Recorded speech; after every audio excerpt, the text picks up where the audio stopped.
Se você fala um bagulho, o cara entende outro totalmente ao contrário. E se joga isso na bolha dele com a percepção dele, e aí tu se porque o maluco, ele foi desonesto intelectualmente, tá ligado? Só que aí a gente cai no ponto de, se eu tô sendo cuidadoso, os caras ganharam, tá ligado? Fala pessoal, este é o canal X-Play com os melhores cortes da internet. E se você gosta desse tipo de vídeo, curte, compartilha, comenta e se inscreve no canal. Vamos ao vídeo.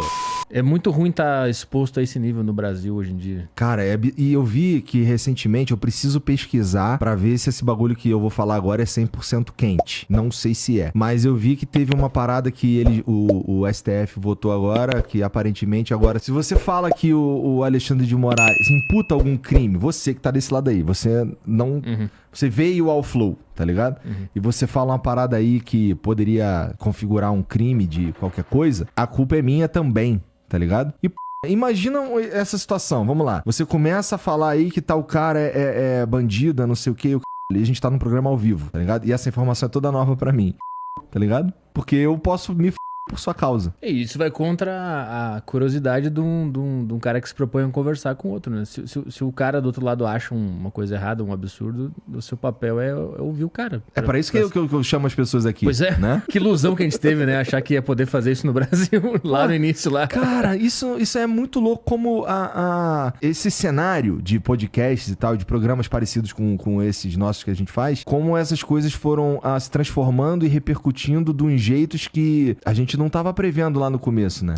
A gente meio que se tornou uma parada, quem tá tentando fazer o bagulho sei lá, com uma meta, com um objetivo de diálogo, de conversar, de conhecer coisas novas, de aprender, de ter conversas interessantes com pessoas que às vezes não fazem parte do dia a dia, ou que falam algumas paradas que são polêmicas e tal. Sim. A gente tá com um alvo nas costas, cara. E fica com medo. E do medo você não consegue mais ter nenhuma criação artística, jornalística, de comunicação. Se você tem medo, acabou, você não consegue mais fazer nada. E é isso que a gente tá passando hoje. Você tem razão, cara. O medo é uma pra criar, pra trabalhar, pra se divertir, pra, sei lá, pra qualquer coisa. Se você tem medo na mesa, acabou. E é isso que a gente tem hoje. Tem medo de que esse cara vai falar? Será que ele vai falar um negócio que vai me Não é nem medo do cara falar uma coisa errada de fato, é o medo de alguém interpretar qualquer coisa e um corte filha da p, não sei o que, vai parar na p e se f... Daqui a pouco, se fosse até aí, tudo bem. Se fosse só as pessoas brabas no Twitter, tudo bem. Até aí tudo bem. Mas é o especialmente Estado, né? Se for por alguma coisa que você realmente pensa. Se você falar um bagulho que... Eu não tenho medo de ser cancelado por algo que eu realmente penso. Agora, o problema é fabricar uma parada pra parecer que eu penso um bagulho e me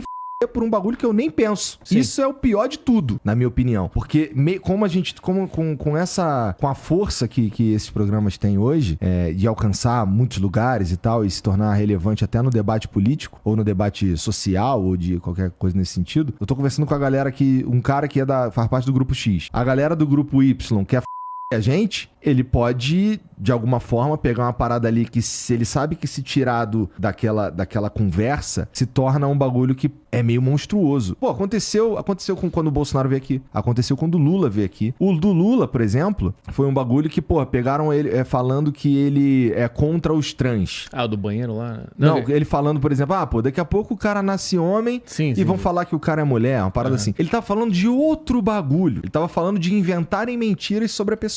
Ele não tava falando que é contra o cara ser, sei lá, se transformar na pessoa trans, tá ligado? Botei nele à toa. Então, pô... Dá pra tirar isso de contexto também e acabar com a minha vida. Então, pô, existe essa coisa evoluiu pra uma parada que é legal e ruim ao mesmo tempo, que a gente se tornou muito relevante. E como a gente se tornou muito relevante, a gente tem um alvo muito grande nas costas, cara. E o medo vem mesmo. Porque assim, quando você tem, especialmente no meu caso, tem uma estrutura grande pra fazer andar, não é que eu vou evitar de conversar sobre qualquer coisa. Não evito de conversar sobre qualquer assunto. Mas agora, cara, meio que já tá até meio que implantado em mim. Eu construo a ideia de uma forma que fica mais difícil do cara, filha da p... aquela parada que eu tô falando, tá entendendo? Sim. Por um lado é bom até. Porque tem um lado bom dessa histeria social que a gente tá vivendo hoje, que de fato você tem que ser mais inteligente nas suas palavras, ou na sua piada, ou na sua obra. Você tem que pensar mais. Tu realmente concorda com isso que você tá falando? Sim, mas não pra mim.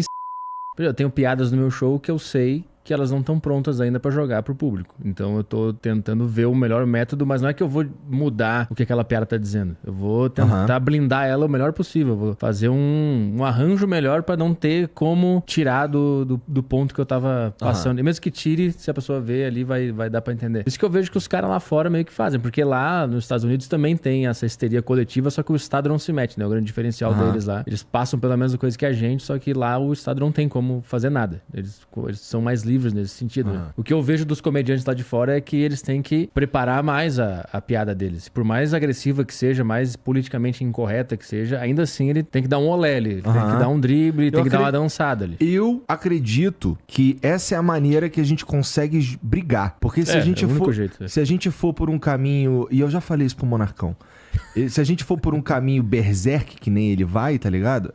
Ele acaba acontecendo o que aconteceu. E sabe o que é louco? Porque eu acho que isso era uma parada muito que a gente tinha. Que assim, a gente conversava sobre tudo e a gente não concordava sobre tudo. A gente não concordava, por exemplo, nesse ponto. Que era, o bagulho de twittar as paradas que veio na cabeça, por exemplo. Eu falo, cara, dá pra você polir isso daqui pra minimizar a chance de alguém ser um filho da p contigo, porque sim. O Twitter é meio que funciona assim, você fala um bagulho, o cara entende outro totalmente ao contrário. E joga isso na bolha dele com a percepção dele, e aí tu se porque o maluco, ele foi desonesto intelectualmente, tá ligado? Tem algumas maneiras da gente tornar a nossa fala um pouco mais sofisticada, só que aí a gente cai no ponto de, porra, se eu tô sendo cuidadoso, os caras ganharam. Ou não.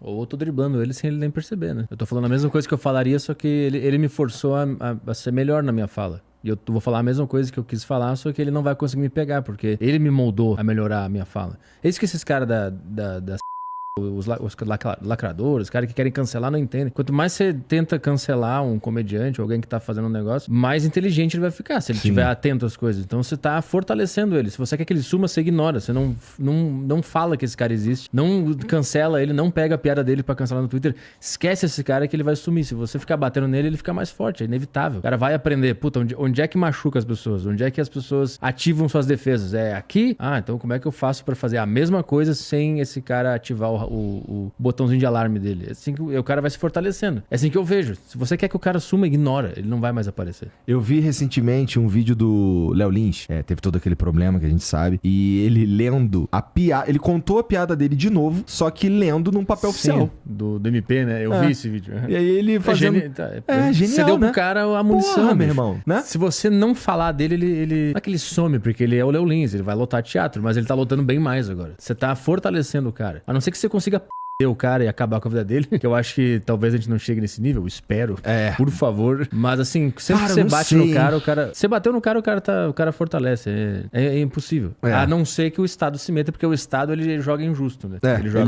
Ele tem o monopólio da força, só te prende sei lá, inventa uma lei como essa que eu tô te falando, que eu preciso ver se é verdade. De, pô, por exemplo, acontece uma... Vamos lá, essa quente começa a rolar. Meu irmão, você senta aqui, toda vez que tu falar um bagulho, eu vou ter que dar um disclaimer, tá ligado? E às vezes você tá falando um bagulho que é real e como eu não sei, eu tenho que dar um disclaimer. Tá ligado? Eu não sei, não compactuo com isso que ele tá falando aqui, o caralho. Que tipo de conversa cara, é essa? Cara, que conversa é essa? Exatamente. É porque eu acho que a gente foi muito ingênuo lá em 2019, 18, né? Começou o flow de achar que... Dava pra fazer uma conversa de bar. Exato. E que esse negócio de liberdade de expressão ia pegar no Brasil. Eu achava, quando eu vi vocês surgirem, que eu já tava trabalhando no podcast, né? Desde 2013. Aí vocês surgiram, eu pensei, a gente vai começar a entender essa cultura de conversar abertamente, de falar coisa errada e tá tudo bem. Não vai causar nada se eu falar uma aqui. A gente vai conversar. Errou! Erramos legal, né? Mas eu lembro de ter essa noção de vai acontecer isso no Brasil. Porque assim, eu não sei se tu também consumia muita coisa americana. Cara, eu comecei a consumir quando eu e o Monark, a gente decidiu que a gente queria fazer isso. Sim. Na verdade, eu não sei se tu sabe, mas eu cheguei nele e falei, cara, vamos fazer um projeto junto. Vamos fazer uma parada aí você, pô. Tu já sabe de internet, isso aqui. Eu tô aqui, pô, tô ganhando uma grana, o bagulho do Facebook lá. Vamos fazer uma parada junto. Aí eu sugeri pra ele, cara, sabe o que dá pra gente fazer? Dá pra gente comprar um monte de coisa da China e fazer uns unboxing muito eu lembro dessa história. Aí ele falou, cara, isso daí é maneiro, eu acho que dá certo, mas pô, vamos fazer um podcast tipo do Joe Rogan. E eu não sabia o que era, tá ligado? Sim.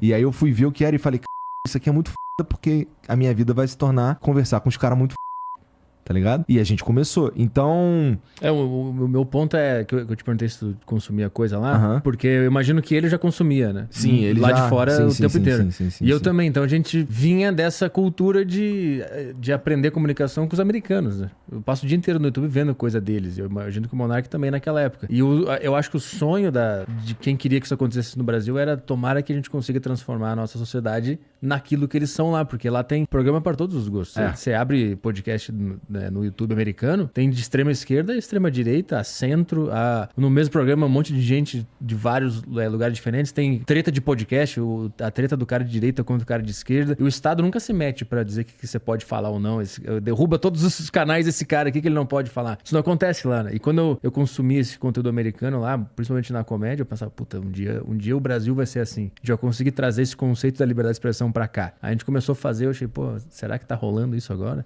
Será que a gente conseguiu? Aí deu um ano, não vai dar não. Não tem como. Não vai dar não. Não vai rolar isso aí no Brasil e aí... O que te disse que não ia rolar essa p no Brasil? Qual foi o gatilho pra tu... não vai dar não. Vou te falar bem a verdade, quando o Skylab falou pra você tem que ter responsabilidade, isso aqui não é uma conversa de bar, não. Aí eu pensei, puta, esse é o Brasil, não dá. E isso é como a maior parte dos brasileiros pensam. O brasileiro precisa de uma autoridade, ele precisa de alguém certinho falando as coisas pra ele. Ele não admite meio que a anarquia, as pessoas... Das ideias, né? Falando e aquela coisa meio hardcore, assim. Ele precisa de um cara, de uma autoridade explicando pra ele as coisas certinhas e ninguém pode falar nada fora da linha, senão vai dar um problema. As pessoas vão começar a se matar aqui. Foi meio que naquela época ali que eu vi. E a quantidade de pessoas que apoiaram essa mensagem dele no podcast, nada contra ele especificamente, não, mas depois contra inclusive a ideia. viralizou várias vezes ao longo do tempo, né? Contra essa ideia específica de você tem que ter responsabilidade. Se sai daqui, acontece não sei o que. Eu percebi, puta, não vai pegar essa ideia aqui na nossa sociedade. Não vai dar. Ou seja, a gente tá lutando uma guerra que a gente não vai ganhar. Não vai. Eu acho que o brasileiro não gosta de liberdade. Ele não gosta, ele não entende, ou ele tem medo. Ele não sei qual que é. Você explica o que acontece aqui pra um americano, o cara fala, o quê? O que tá acontecendo lá? Como assim? Vocês não podem falar? Vocês não podem conversar abertamente sobre as coisas que o Estado se mete? Tem limite pra expressão lá. Os caras não entendem. São mundos diferentes. E eu acho que a nossa ingenuidade foi só consumir conteúdo americano e começar a fazer aqui no Brasil, como se a gente estivesse nos Estados Unidos. E a gente começou a bater na parede e começou a ver que aqui o negócio não ia funcionar assim. E aí quando eu saquei isso, eu dei uns passos pra trás e bom, vou fazer na minha aqui. Eu sei que eu não vou fazer sucesso grande, não vou viralizar, não vou ser um grande cara da comunicação, mas eu vou ficar na minha fazendo o que eu acredito no limite do possível que a gente pode fazer no Brasil, né? Então eu acho que aqui não tem futuro, não.